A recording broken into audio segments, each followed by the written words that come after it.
കൊല്ലം ജില്ലയിലെ അച്ചൻകോവിൽ റോഡിലെ കശുവണ്ടിത്തോട്ടത്തിലുള്ള കാട്ടാന നാട്ടുകാരെ വലയ്ക്കുകയാണ്. പരിക്കേറ്റ ആന ആ തോട്ടത്തിൽ നിലയുറപ്പിച്ചിരിക്കുന്നു. രണ്ടാഴ്ചയായിട്ടും വനം വകുപ്പ് നടപടിയെടുക്കുന്നില്ല എന്നാണ് നാട്ടുകാരുടെ പരാതി. അച്ചൻകോവിൽ റോഡിലെ ചാങ്ങാപ്പാറ വനത്തിലെ കശുവണ്ടിത്തോട്ടത്തിലാണ് മുറിവേറ്റ നിലയിലുള്ള ആന നിലയുറപ്പിച്ചിരിക്കുന്നത്. ചെവിയുടെ പിറകിലായി മാരകമായി മുറിവേറ്റ ആന കഴിഞ്ഞ രണ്ടാഴ്ചയായി കശുമാവൻ തോട്ടത്തിൽ തമ്പടിച്ചിരിക്കുകയാണ്.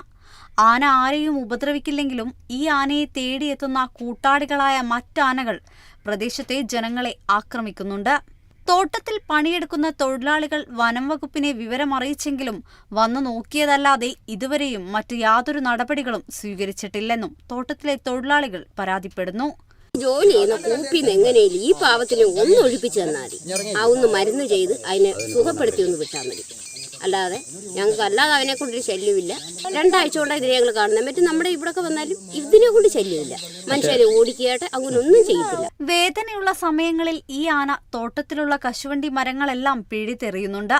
അതുപോലെ തോട്ടത്തിന് സമീപത്തോടെയുള്ള അച്ചൻകോവിൽ റോഡ് ആനക്കൂട്ടം പലതവണ മറികടക്കുന്നതിനാൽ ഈ സമയത്ത് കാൽനട യാത്രക്കാരോ വാഹനങ്ങളോ വന്നാൽ ആനയുടെ ആക്രമണത്തിന് ഇരയാകും എന്നുള്ളതിനാൽ ഇതുവഴിയുള്ള യാത്രക്കാരും ഭീതിയിലാണ്.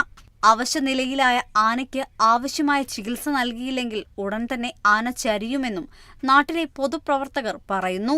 അതിന് മാരകമായ ഒരു മുറിവുമായി കഴിയുകയാണ്. ഇതുവരെയും ആ ആനയ്ക്ക് ചികിത്സ നൽകുവാൻ വേണ്ട നടപടി ഉദ്യോഗസ്ഥരുടെ ഭാഗത്തു നിന്നോ വേണ്ടപ്പെട്ടവരുടെ ഭാഗത്തു നിന്നോ ഉണ്ടായിട്ടില്ല. അതുതന്നെ വലിയൊരു അനാസ്ഥയുടെ ഭാഗമാണ്.